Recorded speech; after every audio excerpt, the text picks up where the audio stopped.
বিসমিল্লাহির রহমানির রহিম। আসসালামু আলাইকুম। আজ আপনাদের সঙ্গে একটা ডেইলি ব্লগ শেয়ার করছি। যেহেতু কয়েকদিন ধরে অনেক অনেক বৃষ্টি হচ্ছে, তো আজকে ভাবলাম যে সবজি খিচুড়ি রান্না করব। কয়েকটা সবজি যেমন আলু নিয়েছি, বেগুন, টমেটো, মসুর ডাল দিয়ে সুন্দর করে সবজি খিচুড়ি রান্না করে ফেলেছি। আর এটা এখন খাবো। এই খিচুড়িটা একটু গরম গরম না খাইলে মজা লাগে না।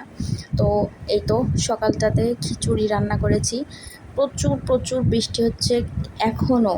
বেশ কয়েকদিন ধরেই বৃষ্টি হচ্ছে, বাজারও শেষ হয়ে গিয়েছে, বাজারে যাওয়াও হচ্ছে না। আর এখন আমি আর হৃদয় বাজারের জন্য বাইরে যাব।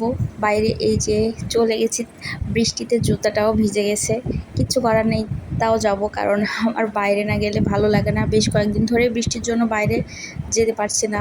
তো এই তো বাইকে উঠে গেলাম। আর পাশে নার্সারিগুলোতে বৃষ্টি পড়ে গাছগুলো এত তরতাজা, এত সুন্দর দেখাচ্ছে, মাশাল্লাহ। এত বেশি পরিমাণে বৃষ্টি হচ্ছে, তারপরেও দেখেন লোকটা লেবু নিয়ে বসে আছে, হয়তো কিছু টাকার জন্যই। তো আমরা একটু ভিতরে যাচ্ছি, শহরের ভিতরে আর কি, স্বর্ণকারের কাছে যাব, যেখানে আমাদের একটু কাজ আছে। আর বৃষ্টিতে রাস্তাঘাটের যে অবস্থা, পানি জমে জমে আছে, এত পরিমাণ বৃষ্টি হচ্ছে, রোদ তো হচ্ছেই না। তো এখানে কাজ কমপ্লিট করে আমরা বাজারে ঢুকে গেছি। এই তো দেখতে পাচ্ছেন, বাজার মানেই একদম কাদা পানি। প্রথম দিকে কাঁচামরিচ, শুকনা মরিচ, আদা, আলু, রসুন আছে, পেঁয়াজ, এগুলো একটু নিয়ে নেব। একটু না, একটু বেশি করে নিব, কারণ এগুলোর জন্য দু একদিন পর পরই কাদা বৃষ্টির মধ্যে বাজারে আসা পসিবল হচ্ছে না, তাই একটু বেশি করে নিব। আর তারপরে আমি বাজারের মধ্যে দেখেছি এই তিলের খাজাটা। এটা ছোটোবেলায় অনেক পছন্দ করতাম আমি, এখনও আমার অনেক ভালো লাগে, তাই এটা আমি নিয়েছি। আর তারপরে কাঁচা সবজি যেগুলো আছে সেগুলো নিয়ে নিচ্ছি।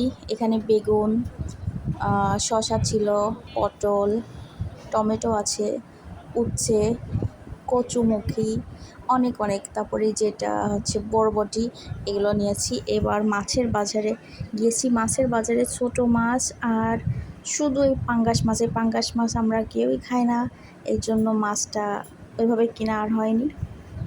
আর এই তো বিকালে হৃদয় অফিসের কাজে একটু দূরে যাচ্ছে, আর কাদা বৃষ্টি হয়ে আছে, তাই ও টি শার্ট আর হাফ প্যান্ট এই ড্রেসে যাচ্ছে। তো আমিও বলছিলাম আমারও নিয়ে যাও একটু, তো বলতেছে বাইরে খুব বৃষ্টি আর কাদা।